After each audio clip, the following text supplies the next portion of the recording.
Hi everyone, myself Kanika Sharma.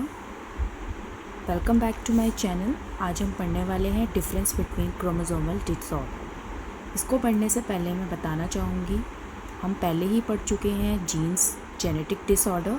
तो आपको पता ही होगा कि जेनेटिक डिसऑर्डर को हमने दो पार्ट्स में डिवाइड किया हुआ था। पहला था genes related disorder and the second one is the chromosomal disorder. तो क्या हम आज पढ़ने वाले हैं, क्रोमोसोमल डिसऑर्डर को हमने दो पार्ट्स में डिवाइड किया गया है।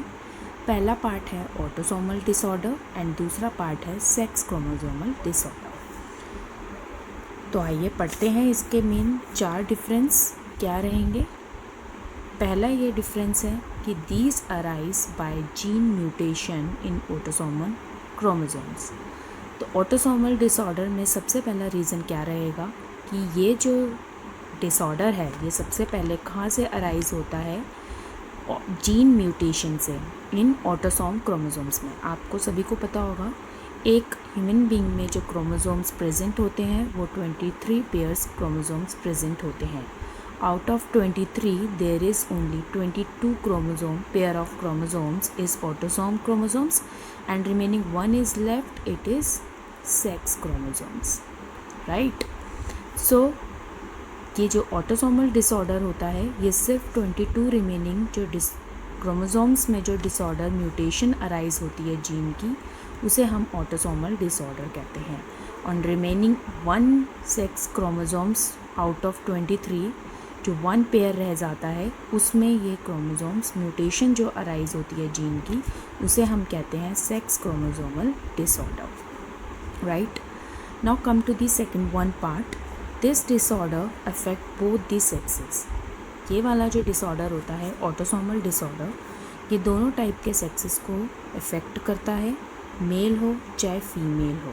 Because in this 22 chromosomes pair of chromosomes, because out of 23 22 is present in both male and female and only one is left, it is female as well and the male as well. So we are talking about here only the autosomal chromosome, like autosomal disorder. So these type of chromosomes is present in both these sexes, male and female. So this disorder is affect both the male and female. So that is why this order affect the both sexes. So now come to the second point of the sex chromosomal disorder. इसमें आप देखेंगे कि ये disorder जो होता है वो mainly mail में ही अकर होता है मोर देन दी फीमेल्स।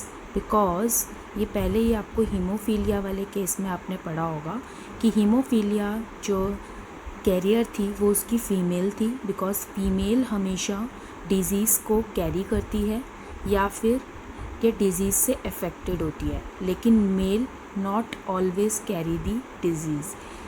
ऑलवेज़ या तो वो नॉर्मल होगा या फिर अफेक्टेड होगा, right. Now come to the third point, the mutated gene में बी डोमिनेंट और रिसेसिव। ऑटोसोमल डिसऑर्डर में हमेशा म्यूटेटेड जीन जो होगी या तो डोमिनेंट हो सकती है या रिसेसिव भी हो सकती है।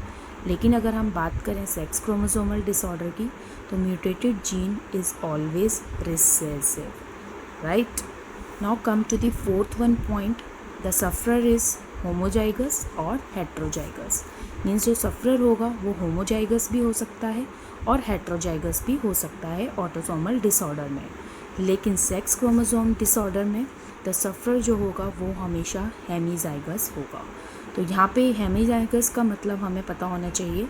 हेमी का मतलब होता है हाफ, जाइगस का मतलब जाइगॉट, मीन्स हाफ जाइगॉट।